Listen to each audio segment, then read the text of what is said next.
அஸ்ஸலாமு அலைக்கும் ஃப்ரெண்ட்ஸ். இன்றைக்கி நம்ம சேனலில் என்ன பார்க்க போகிறோன்னா சாஹோ ஜெல்லி டெசர்ட் தான் பார்க்க போகிறோம். வாங்க எப்படி செய்யுதுன்னு பார்க்கலாம்.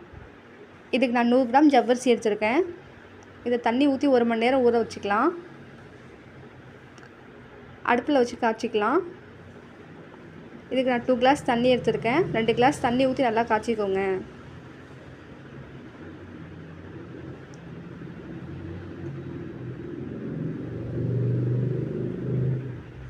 இதுக்கு நம்ம எந்த கிளாஸில் தண்ணி எடுத்தோமோ அதில் 1/2 கிளாஸ் சுகர் எடுத்துக்கோங்க.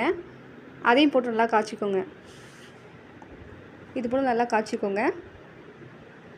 இது போல் திக்காகி வரும்போது நம்ம இதில் ரூ அப்ஸா கலந்துக்கலாம். இதில் நான் எந்த ஒரு கலரும் கலக்கல, ரூ அப்ஸா தான் கலந்துருக்கேன். ஒரு 3 ஸ்பூன் கலந்துக்கோங்க.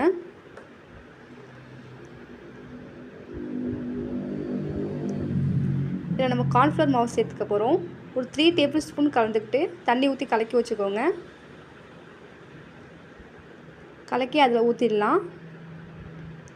கொஞ்சம் கொஞ்சமாக ஊற்றி கலந்துக்கோங்க.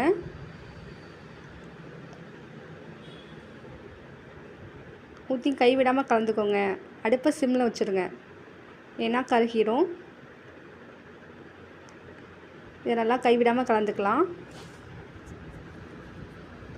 இது போல் ஒரு பவுலில் செட் பண்ணி வச்சுருங்க. ஃப்ரிட்ஜில் ஒரு 2 மணி நேரத்துக்கு வச்சுருங்க. நம்ம இதுக்கு டாப்பிங் செய்ய போகிறோம். இது 1/2 கிளாஸ் பால் எடுத்திருக்கேன். ஒரு டேபிள் ஸ்பூன் கஸ்டர்டு பவுடர் எடுத்திருக்கேன்.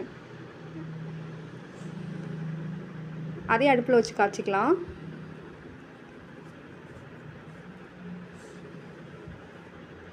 இது போல் நல்லா திக்காக காய்ச்சிக்கோங்க. நம்மளோட சாஹோ ஜெல்லி டெசர்ட் ரெடி ஆயிடுச்சு. நம்ம டாப்பிங்ஸாக கோகனட் போட்டு சேவ் பண்ணலாம். செமையாக சூப்பராக இருக்கும். நீங்களும் உங்கள் வீட்டில் ட்ரை பண்ணி பாருங்கள் இன்ஷா அல்லாஹ்.